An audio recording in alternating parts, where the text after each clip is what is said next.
हरियाणा की हर अपडेट के लिए बेल आइकन दबाएं और सब्सक्राइब करें STV हरियाणा न्यूज।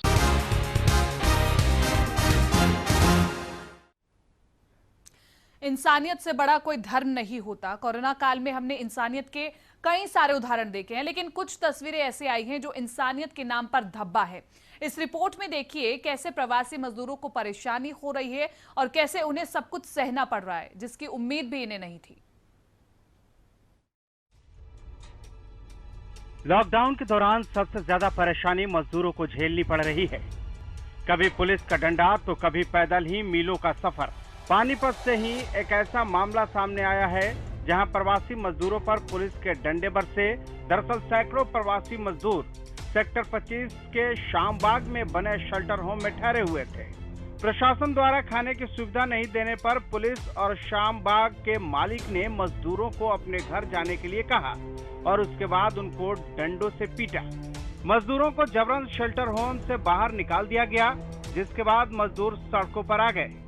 3 दिन से आते हूँ सर, कल बोला लिया, कल अंदर कर लिया, आज डंडे मार के बाहर कर दिया। कहता है कि गाड़ी नहीं जाता है, रोज रोज बोला भगा देता है। अब बच्चे पूछे ऐसा है कहाँ जो मैं लेके ना रूम के किराया है ना कुछ खाने पीने के। तो कहाँ पे रहते थे? निजामपुर रहते हूँ। नहीं, पानीपत में कहाँ रहते थे? नहीं, पानीपत में नहीं रहते। निजामपुर में रहते हो, पानीपत में नहीं, बागलपुर मंडी में। तो पानीपत कैसे आए? मैं आया टेम्पू लेके, बुलाया तो मैं आई लेके जाने के लिए बिहार। कहा कि कल ट्रेन है बिहार के, तो मैं आई लेके बच्चे के 3 दिन का था, आज रख लिया, डंडे मार के सुबह निकाल दिए बाहर। किसने? तो अंदर वाला मालिक पुलिस है। पुलिस वाला मारा बहुत डंडे। इस मामले में पुलिस अलग ही तर्क दे रही है। पुलिस का कहना है कि पिटाई का वीडियो लाइए तभी कार्रवाई होगी। नहीं, लाठी चार्ज किया होता तो आप अब तक रिकॉर्ड करके पूरा मीडिया में छाया हुआ होता। ऐसा नहीं हुआ है बिल्कुल भी। कल से रात से इनको समझा रहे हैं और जब ये इन्होंने बल्कि उदंडता की थोड़ी बहुत वहाँ पर, तो हमने उस बात को भी किसी को नहीं बताया कि भी ठीक है, गरीब आदमी है, गुस्से में है, तो हमने रिक्वेस्ट करके इनको अब तक रोका हुआ था और अब इनसे रिक्वेस्ट कर रहे हैं। बसें मंगवाई हैं, रोडवेज की बसें मंगवाई हैं। आप देख रहे हैं 4 बसें हमारी पुलिस की भर के भेजी हमने। तो भी हम इनको प्रयास करेंगे कि निरंकारी भवन है इतना बड़ा, उसमें हम इनको रोकें, वहाँ खाने की व्यवस्था के लिए बोला है। गुरुग्राम से भी एक ऐसा मामला सामने आया जिसे सुनकर इंसानियत भी शर्मा जाए, जहां एक मकान मालिक से तंग आकर एक मजदूर ने आत्महत्या कर ली। मूल रूप से ओडिशा का रहने वाला मधुसूदन अपने परिवार के साथ रहता था, लेकिन पिछले कुछ दिनों से परेशान चल रहा था। परेशानी का कारण उसका मकान मालिक था जो उससे बार बार किराया मांग रहा था, जिससे तंग आकर मधुसूदन ने अपनी जिंदगी ही खत्म कर ली। मृतक मधुसूदन के दोस्त की शिकायत पर गुरुग्राम पुलिस ने मामला दर्ज कर मकान मालिक को गिरफ्तार कर लिया है। मधुसूदन मिश्रा नाम का व्यक्ति था जो उड़ीसा का रहने वाला था और गांधीनगर में किराए पे रह रहा था और प्लम्बर का काम करता था। उसने आत्महत्या कर ली, जिसके संबंध में उसका जो मकान मालिक था उस पे आरोप लगाया था, जिसके खिलाफ हमने केस रजिस्टर करके और जो हर्षद है जो मकान मालिक था उसको हमने अरेस्ट कर लिया है और इसमें आगे की इन्वेस्टिगेशन की जाए। किराए की बात को लेके ही ये एलिगेशन थे कि किराए के कारण वो दे नहीं पा रहा था और उसको परेशान किया जा रहा था, इसीलिए उसने आत्महत्या की। तो सवाल यह उठता है कि संकट की इस घड़ी में लोग एक दूसरे की सहायता करने के बजाय प्रताड़ना दे रहे हैं, चाहे वो पानीपत में मजदूरों को शेल्टर होम से जबरन बाहर करना हो या फिर गुरुग्राम में एक शख्स का आत्महत्या करना। संवेदनहीनता इंसानियत पर भारी पड़ रही है। अब तो सिर्फ सरकार से ही उम्मीदें हैं कि किसी तरह इन मजदूरों की सहायता करे। Bureau report, Haryana news. और इस पूरी खबर पर जितेंद्र शर्मा लाइव हमारे साथ पानीपत से जुड़े हुए हैं। जितेंद्र शर्मा, पहले शेल्टर होम में मजदूरों को रखा जाता है, उनकी सहायता की जाती है और जब उनकी सहायता बन नहीं पड़ती तो उन्हें निकाल दिया जाता है। ये कहां तक सही है? लेकिन इसमें एक फैक्ट ये भी है कि पुलिस मान नहीं रही है कि उन्होंने मजदूरों पर डंडे बरसाए हैं।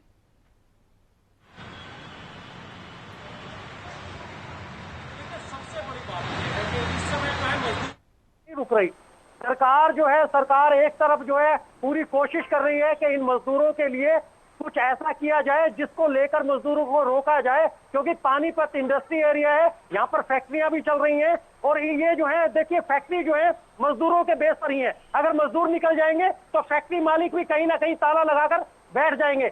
लेकिन इन मजदूरों के साथ जो हो रहा है उनका सीधा सीधा कहना है कि देखिए हम पानीपत में रुक जाए, लेकिन हमारे पास खाने के लिए नहीं है, हमारे पास नहाने के लिए नहीं है, हमारे छोटे छोटे बच्चे जो है वो भूख से व्याकुल है, कोई हमारी सुनने को तैयार नहीं है। जहाँ सरकार इतने बड़े दावे कर रहे हैं तो वहीं कहीं ना कहीं प्रशासन के जो लोग हैं वो इस चीजों को मिथ्या कर रहे हैं, वो इनके साथ ऐसी जाति कर रहे हैं कि ये कस्में खा रहे हैं कि हम कभी पानीपत नहीं आएंगे। और आप मेरे पीछे देख सकते हैं कि ये सारे वो मजदूर वर्ग हैं जो मेरे पीछे खड़े हैं, उनकी सिर्फ एक ही मांग है कि हमें किसी भी तरीके से साहब जैसे भी हो हमें गाँव भेज दीजिए। और सबसे बड़ी बात, ये चौंकाने वाली बात ये है कि मैं बता दूं, हरियाणा न्यूज ने रात जो हमने स्ट्रिंग दिखाया कि किस तरीके से ट्रैवलिंग एजेंट जो रात को इनके पास आते हैं, एक एक बंदे से 8-8 हजार रुपए की डिमांड करते हैं इनको घर ले जाने के लिए, और कहीं ना कहीं इनसे पैसे लेकर घुमा फिराकर फिर इनको पानीपत में रख दिया जाता है और पुलिस अलग से शोषण करती है। तो हमारे पास जो है बीजेपी प्रकोष्ठ के जो है चंद्र मिश्रा जी हैं जो इन्होंने मजदूरों की मांग कर रहे हैं और कहीं ना कहीं हरियाणा न्यूज के साथ सारी रात रहे हैं। जी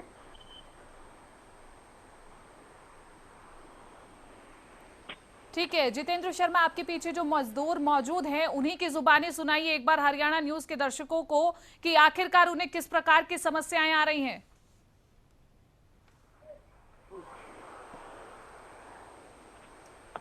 क्या प्रॉब्लम हो रही है, क्या प्रॉब्लम हो रही है आप लोगों को?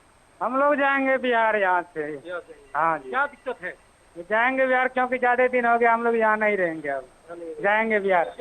हम लोगों की सर रहने की व्यवस्था नहीं खाने पीने की व्यवस्था है। रास्ते में हम 2 दिन से चल रहे हैं हम लोग, फिर इसलिए हम लोग घर जाना चाहते हैं।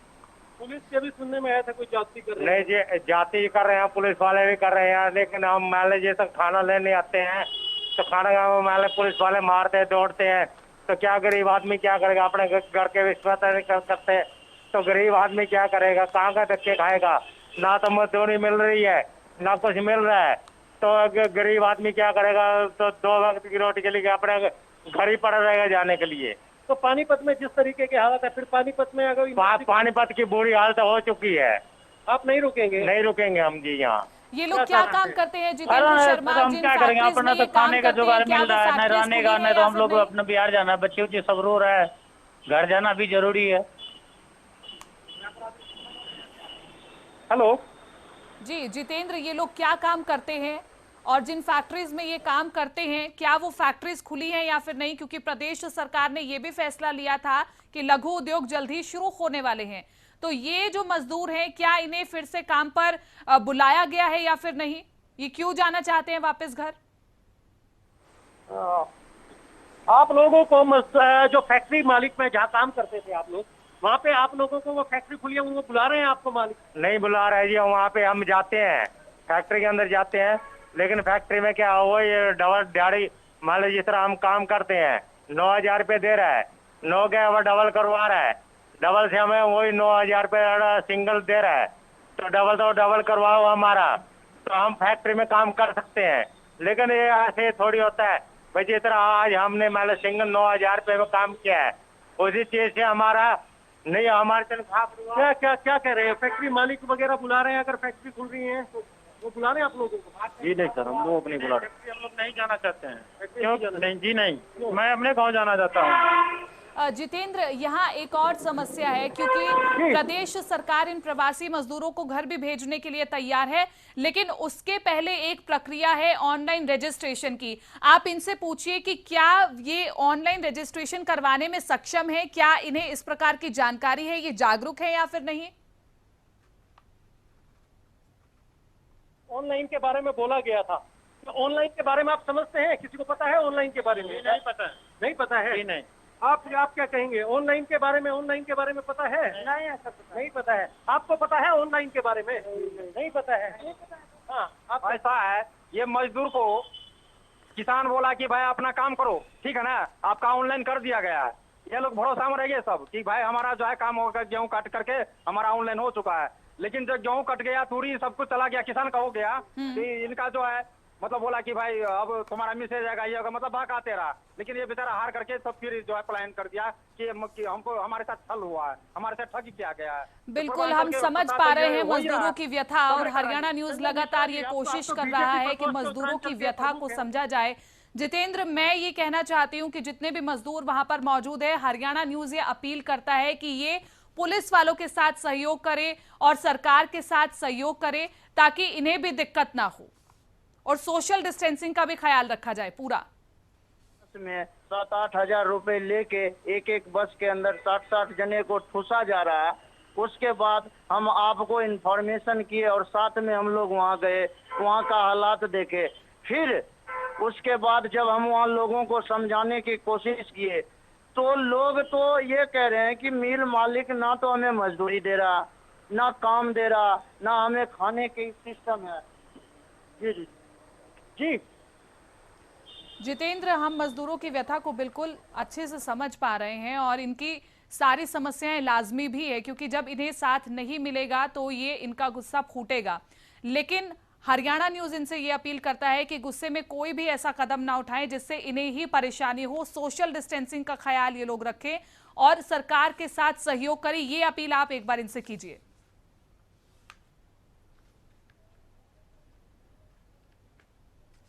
अपील की जा रही है कि देखिए कोई भी ऐसा काम ना करे जिसको लेकर जो है आप लोगों के खिलाफ प्रशासन तक हो, या आप आराम से जो है अपनी मांगे रख सकते हैं। तो इसको लेकर क्या कहेंगे? क्या आप लोगों को जो अपील की जा रही है क्या कहीं संयम है? हम लोग को घर जाना है, परमिशन ये चाहिए पहले भाई, किसी का किराया नहीं होगा, किसी का जहाँ जाना है जाओ भाई, कोई किराया नहीं, कोई भाड़ा नहीं है। क्या कहेंगे आप? हम लोग सिर्फ घर जाना चाहते हैं। घर जाने चाहते हैं हम लोग, तो बस पैसे, हम लोग तो घर जाने चाहते हैं जी, पैसे पूछे नहीं, कुछ नहीं। क्या कहेंगे आप? घर जाएंगे, घर से घर जाना हमको। जितेंद्र, लगभग कितनी संख्या में वहां पर मजदूर मौजूद है? जी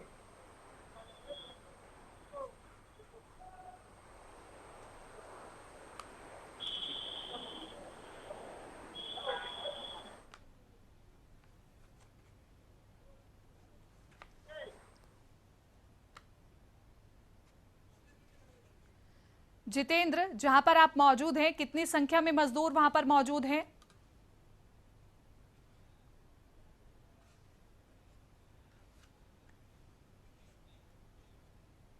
जितेंद्र, आवाज पहुंच पा रही है आप तक मेरी?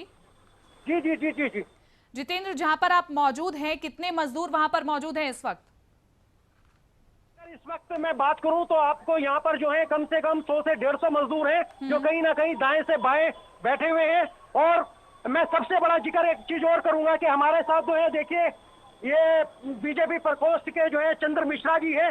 रात को मैं बता दूं कि हरियाणा न्यूज ने जो है इनको लेकर, मजदूरों को लेकर जिस तरीके की ट्रैवलिंग एजेंसी काम कर रही है, इनके पास पैसे ठगते हैं और कहीं ना कहीं पैसे लेकर पूरे पानीपत में घुमा के कहीं ना कहीं छोड़ देते हैं। तो हमारी न्यूज का इतना बड़ा असर हुआ है कि कहीं ना कहीं उनको पैसे भी मिले हैं। ट्रैवलिंग एजेंसी ने जो है उनके सभी के पैसे वापस कर दिए हैं। इसको बारे में चंद्र मिश्रा जी कुछ कहेंगे?